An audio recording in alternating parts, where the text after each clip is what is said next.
वंदना जी, जो भूपेंद्र सिंह हुड्डा कह रहे हैं कि आप आंकड़ेबाजी का खेल रच रहे हैं, प्रदेश पर 4 लाख करोड़ से ज्यादा का कर्ज है, लेकिन आपके मुताबिक ऐसा नहीं है, तो आप श्वेत पत्र जारी क्यों नहीं कर रहे हैं? मनु, आपको मेरी आवाज आ रही है? जी देखिए मनु, श्वेत पत्र की जहां तक बात है, एक ऐसा संसदीय प्रपत्र होता है जिसमें सभी तथ्य रखे जाते हैं, जिसमें गलत तथ्य प्रस्तुत नहीं की जा सकते। और क्योंकि ये सरकार को प्रस्तुत करना होता है, अगर कहीं ये विपक्ष को भी प्रस्तुत करना होता तो आज मेरे ख्याल से हुड्डा जी बड़े मुश्किल में पड़ जाते। मैं आपके सामने कुछ डेटा रखना चाहूंगी विद डेट। ये बता रहे हैं कि हरियाणा पर कितना कर्जा है। हुड्डा साहब 22/11/2022 को बताते हैं कि हरियाणा पर 3,19,000 करोड़ का जो कर्जा है। 29/12 को बताते हैं कि 4 लाख करोड़ का कर्जा है।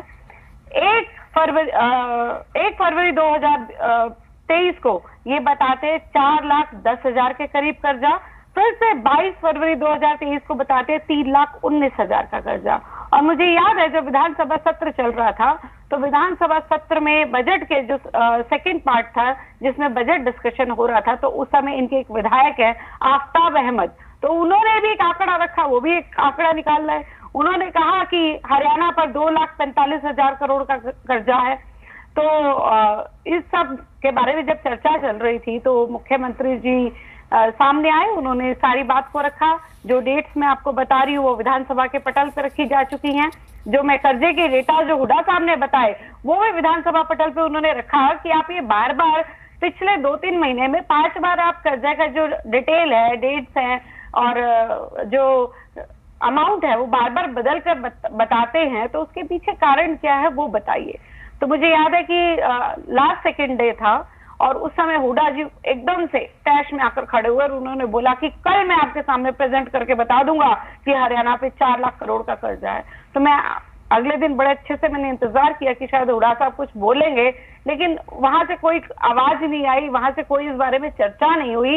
लेकिन अब सत्र खत्म हो चुका है तो राजनीति तो जारी रहनी चाहिए, तो राजनीति जारी रखने के लिए तो अगर आपके आंकड़े सही है वंदना जी, तो आप श्वेत पत्र जारी करने में क्या दिक्कत है? देखिए मनु, श्वेत पत्र जारी तब किया जाता है जब बहुत जगह से ऐसा लगता है कि गलत डेटा आ रहे हैं। मुझे लगता है कि जब विधानसभा के पटल पर कुछ आंकड़े रख दिए जाते हैं और विधानसभा पर उसका प्रश्न नहीं उठाया जाता, बाहर जाके प्रेस कॉन्फ्रेंस में आप मांगिए ना श्वेत पत्र, विधानसभा में मांगिए। किसने मना किया था? तब तो आप चुपचाप बैठे रहे, तब तो जवाब नहीं था। अब आप कह रहे कि बाहर हम प्रेस कॉन्फ्रेंस करेंगे और उसके बाद सरकार श्वेत पत्र लेकर आए। क्यों लेकर आए? आप नहीं, विधानसभा में भी ये मांग उठी थी, विधानसभा में भी ये मांग उठी थी। तो मैं उसी का तो जवाब दे रही हूँ मनु। मुख्यमंत्री जी ने विद डेट्स के साथ बताया कि आप बार बार कह रहे हैं कि कर्जा जो है वो अलग अलग है, तो उसका जवाब नहीं दिया। मैं आपको बताना चाहूंगी, मुख्यमंत्री जी ने बहुत क्लियरली 2004 से लेकर 14 तक के भी डेटा रखे और उसके बाद से लेकर अब तक भी रखे। उन्होंने बहुत क्लियरली बताया कि 4 से 14 तक हम जो कर्जा था वो 2.87% के आसपास था और 9 साल में 2.07% के आसपास रहा। हम हमेशा अपनी लिमिट में रहे। मुझे याद है इनकी सरकार थी तो ये 5 बार लिमिट से बाहर गए। जब इनकी कांग्रेस की सरकार पंजाब में थी वो तो तकरीबन बाहर ही रही, कर्जा उन पे लगातार बढ़ता रहा। लेकिन यहाँ पर इन्होंने सिर्फ राजनीति चमकानी है, तो इसलिए तरह तरह के डेटा सामने ले आते हैं। तो अब इनकी हर एक बात का जवाब प्रेस कॉन्फ्रेंस को तो मिलेगा नहीं ना कि प्रेस कॉन्फ्रेंस कर इनको जवाब मिल जाए। जब इनसे विधानसभा में मुख्यमंत्री जी बार बार पूछ रहे थे कि आपका एक्चुअल डेटा क्या है वो बताइए, तो इनके पास जवाब नहीं थे। लास्ट सेकेंड डे में इन्होंने कहा कि मैं के सामने रख दूंगा 4 लाख करोड़ का कर्जा है और विद प्रूफ रख दूंगा, मैं आपके सामने डेटा रख दूंगा, और हम इंतजार करते रहे, कोई जवाब नहीं आया। ठीक है वंदना जी।